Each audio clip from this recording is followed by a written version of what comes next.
Hey guys, you might have this dream to live in the UK as an expat, but that doesn't mean that it's right for you. For those of you who don't know me, my name is Alana and I'm from a small town in Ontario, Canada, but I now live in a small town in England. I've been living here in the UK for the last 8 years, and today I'm going to share 7 red flags that you shouldn't move here. But I'm also gonna share some tips on how you can overcome these issues. Because moving abroad is not for everyone.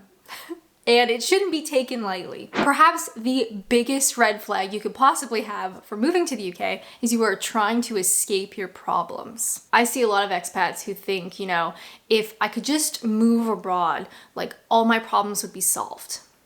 And that is not how it works. If you are stressed, lonely, anxious, some sort of mental illness, anxiety, depression, you name it, if you have that in your home country and you feel that way in your home country, those issues are gonna come with you to the UK. If anything, you're gonna be more stressed. You could be more depressed. You're definitely gonna be more anxious. Just because you move to a foreign country doesn't mean you can start over completely. There are certain things that you just can't run away from. And yes, there are certainly issues in your home country that moving to a new country would solve.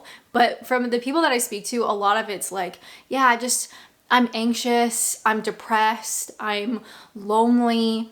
Those types of things will come with you. My biggest tip for this red flag is to work on your problems. You can't outrun everything. You need to actually do the work to solve them if you can, or at the very least work on them. If after some work you feel like you could handle those issues in a foreign country, then that's great. Maybe moving to the UK is right for you. But moving here will not solve all your problems.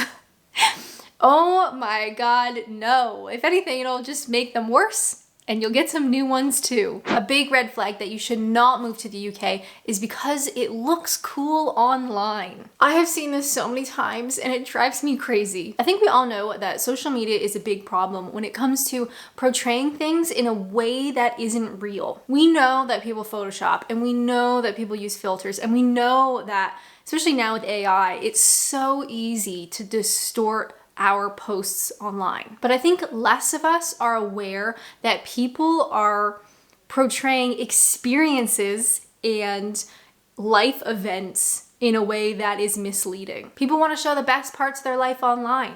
And it's no different if you are consuming expat content in the UK. They want to show you the good stuff, the fun stuff, the exciting stuff. And that is really misleading for the rest of us watching. This is a huge red flag when anyone messages me about wanting to move to the UK because it looks so cool. Ugh. Please, that's not real. Of course, living here has great elements. There's lots of cool stuff that you can do, but that is not the full picture. And if the only reason you want to move here because you follow someone online and it looks really cool,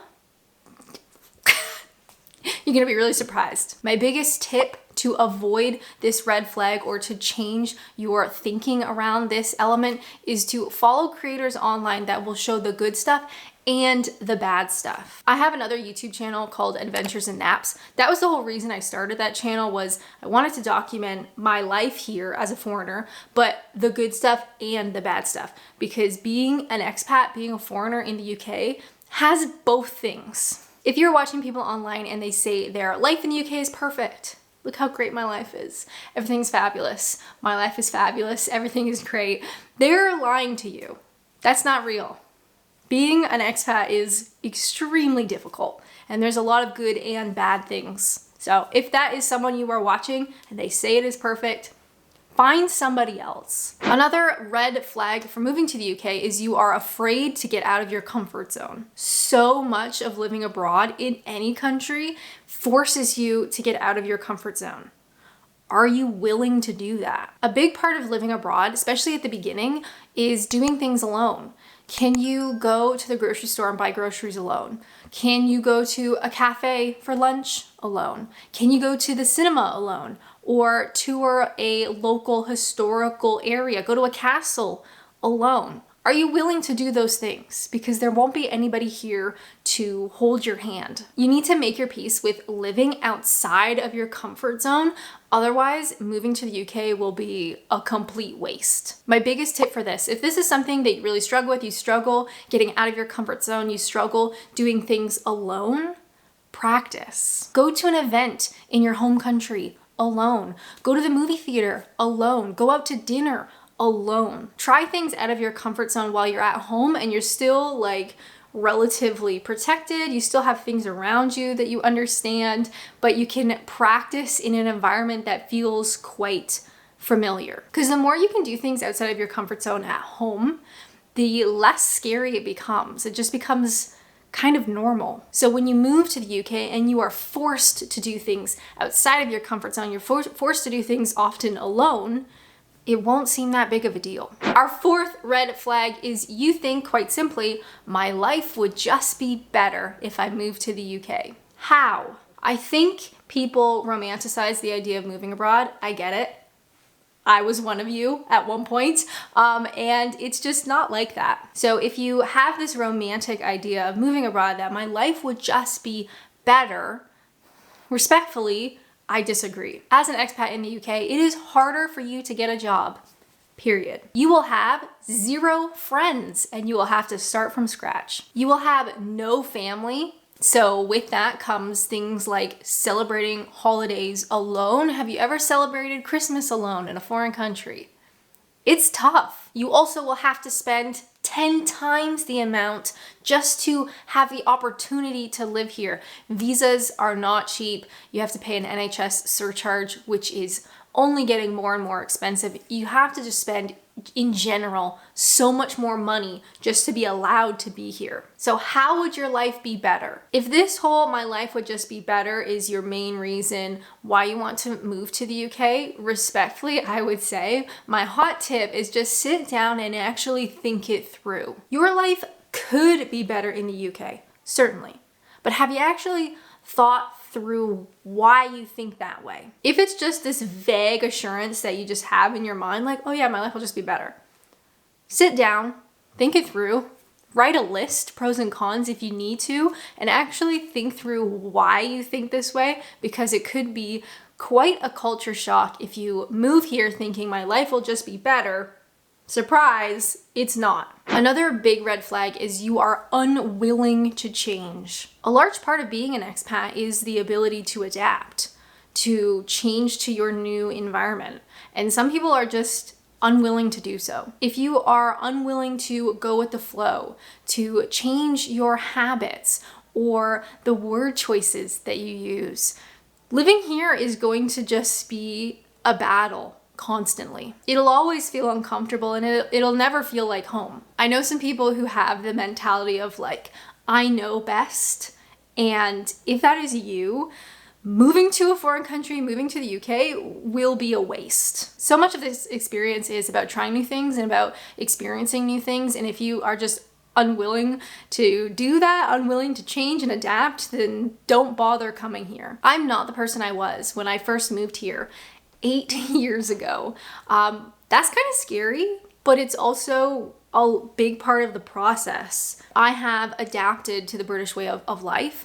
I use more British words. I even speak in a cadence that's much more British than what I would do back home in Canada. I have really changed and adapted over this time. And because I have put in the work and I've tried and I've gone with the flow, I feel very much at home here now. I feel very comfortable. I feel very much at peace because I feel like I am part of this place. My biggest tip, if this is something that you want to overcome, is to practice at home. Try new foods that you normally wouldn't have. Go to an event that you normally would have just blown off. If you can try change at home, it won't be so alarming when you have to try it here. And just make your peace with the fact that you don't know best.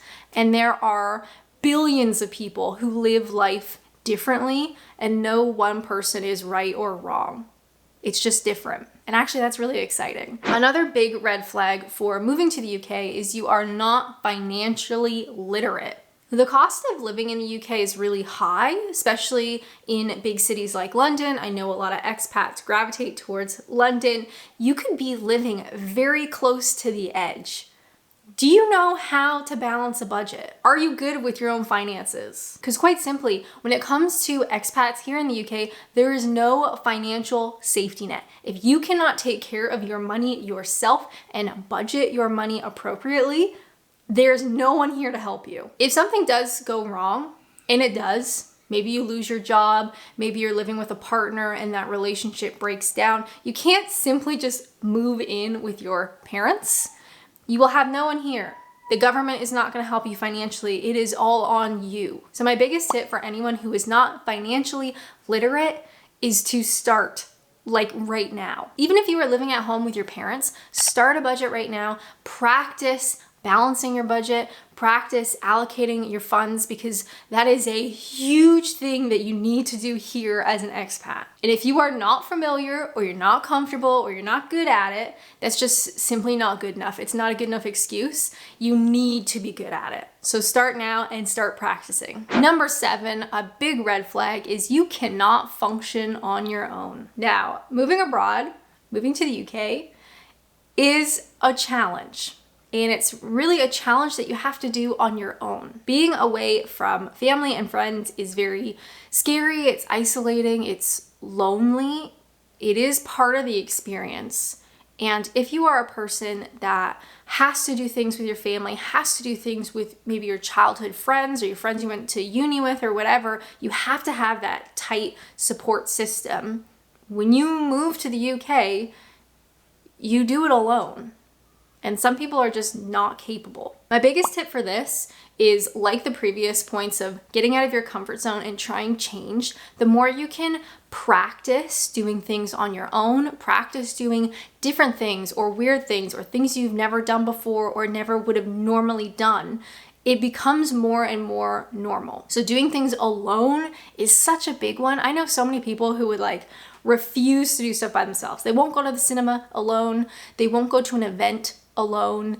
And if that is your mindset when you move here alone, you won't do anything. And it'll be a complete waste of time and money. So the more you can practice being independent, you can do things on your own, you can try things that are out of your comfort zone, the more and more it becomes very normal. Moving abroad is such a privilege and it is such an incredible experience, but it's not for everybody. So I hope these red flags and their corresponding tips can help you better prepare for what it's really like. If you have any questions, please leave a comment down below. Definitely check out this video, the pros and cons of living in the UK. But until then, I'll see you in the next one.